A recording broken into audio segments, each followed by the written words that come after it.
ಅವರು ಇಲ್ಲ ನಾವು ಹೋಗಬಾರ್ದು ಅಂತಲ್ಲ, ನಮ್ಮನ್ನ ದೂರ ಇಟ್ಟು ಕಾರ್ಯಕ್ರಮ ಮಾಡಬೇಕು. ಕ್ರೆಡಿಟ್ ವರ್ಗೆ ಬಿಜೆಪಿ ಅವ್ರು ಬಿದ್ರು, ಅವ್ರ ಕ್ರೆಡಿಟ್ ವರ್ಗ್ ಬಿದ್ರೆ ಬೀಳ್ಲಿ, ನಮ್ಗೆ ಸೌಜನ್ಯ ಇದೆ. ಆದ್ರೆ ಪ್ರೋಟೋಕಾಲು, ಒಂದು ಮುಖ್ಯಮಂತ್ರಿಗಳು ಬೆಂಗಳೂರಲ್ಲಿ ಕಾರ್ಯಕ್ರಮ ಇದ್ರೆ ಮುಖ್ಯಮಂತ್ರಿಗಳು ಹೋಗಿ ಬರೋರು, ಒಂದು ಪ್ರೋಟೋಕಾಲ್ ಅವ್ರ ಮೊದಲೇ ಒಂದು ಪೂರ್ವ ನಿಯೋಜಿತ ಕಾರ್ಯಕ್ರಮ ಇತ್ತು. ಆದ್ರೂ ಬಿಜೆಪಿ ಅವ್ರು ಮಾಡ್ತಿದ್ರೆ ನಾಳೆ ಹಂಗಾದ್ರೆ ನಾವು ಮಾಡೋ ಕಾರ್ಯಕ್ರಮಕ್ಕೆ ಯಾವ್ದಕ್ಕೂ ಸಂಸದರನ್ನು ಕರೆಯೋದು ಬೇಡವಾ?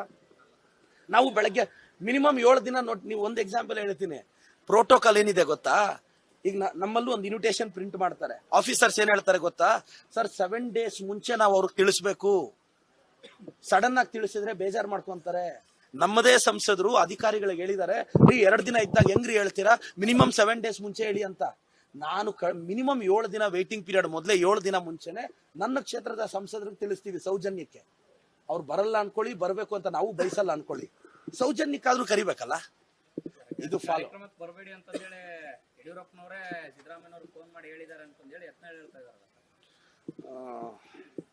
ಯತ್ನಾಳ್ ಅವ್ರು ಬಿಜೆಪಿಯಲ್ಲಿ ಇದಾರೆ, ಇಂಡಿಪೆಂಡೆಂಟ್ ಅವರು? ಯತ್ನಾಳ್ ಅವ್ರು ಈಗ ಇಂಡಿಪೆಂಡೆಂಟ್ ಇದಾರೆ, ಅವ್ರೇನೋ ಹೊಸ ಪಕ್ಷ ಕಟ್ತಾರಂತೆ. ನನಗೆ ಬಹಳ ಖುಷಿ ಆಯ್ತು, ಹೊಸ ಪಕ್ಷ. ಈಗಲೇ 3 ದಾರಿಗೆ ಹೋಗಿದೆ ಬಿಜೆಪಿ, ಅವ್ರು ಕಟ್ಟಿದ್ರೆ 4 ದಾರಿಗೆ ಹೋಗುತ್ತೆ.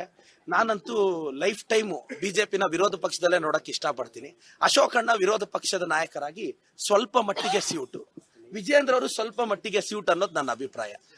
ಆರ್ಸಿಬಿ ಮೇಲೆ ಕೇಸ್ ಹಾಕಲಿಕ್ಕೆ ಹೋಗ್ತಾ ಇರೋದಕ್ಕೋಸ್ಕರ ಬಿಜೆಪಿ ಅವರು ವಿರೋಧ ಮಾಡ್ತಾ ಇದ್ದಾರೆ. ಈ ರೀತಿ ಮಾಡಿದ್ರೆ ಯಾರು ಇನ್ವೆಸ್ಟರ್ಸ್ಗಳು ಕರ್ನಾಟಕಕ್ಕೆ ಬರಲ್ಲ, ಕೊಹ್ಲಿ ಮೇಲೆ ನೀವು ಕೇಸ್ ಹಾಕಬೇಕು ಅಂತ ಹೇಳ್ತಾರೆ. ನಿನ್ನೆ ಆ ಛಲವಾದಿ ನಾರಾಯಣ ಸ್ವಾಮಿ ಅವರು ಇದಾರಲ್ಲ, ನಿನ್ನೆ ಏನ್ ಹೇಳಿದ್ರು, ಎಲ್ಲಾ ಚಾನಲ್ ಅಲ್ಲೂ ಸ್ಟೇಟ್ಮೆಂಟ್ ಏನ್ ಬಂತು ಗೊತ್ತಾ?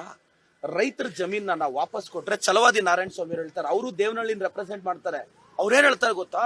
ರೈತರ ಜಮೀನ್ ವಿಚಾರದಲ್ಲಿ ರಾಜಕೀಯ ಮಾಡಲ್ಲ, ಆದ್ರೆ ಕಮ್ಯುನಿಸ್ಟ್ಗಳು ಹೋಗ್ಬಿಟ್ಟು ಅದನ್ನ ರೈತರ ಜಮೀನ್ ವಾಪಸ್ ಕೊಡಿಸಿದ್ದಾರೆ, ಅದಕ್ಕೆ ನನ್ ವಿರೋಧ ಇದೆ ಅಂತ ಛಲವಾದಿ ಅವ್ರು ಹೇಳ್ತಾರೆ. ಛಲವಾದಿಗೆ ರಾಜಕಾರಣ ಬಿಟ್ರೆ ರೈತರಿಗೆ ಜಮೀನ್ ವಾಪಸ್ ಕೊಟ್ವಿ ಅನ್ನೋ ಸಂತೋಷ ಬೇಡವಾ?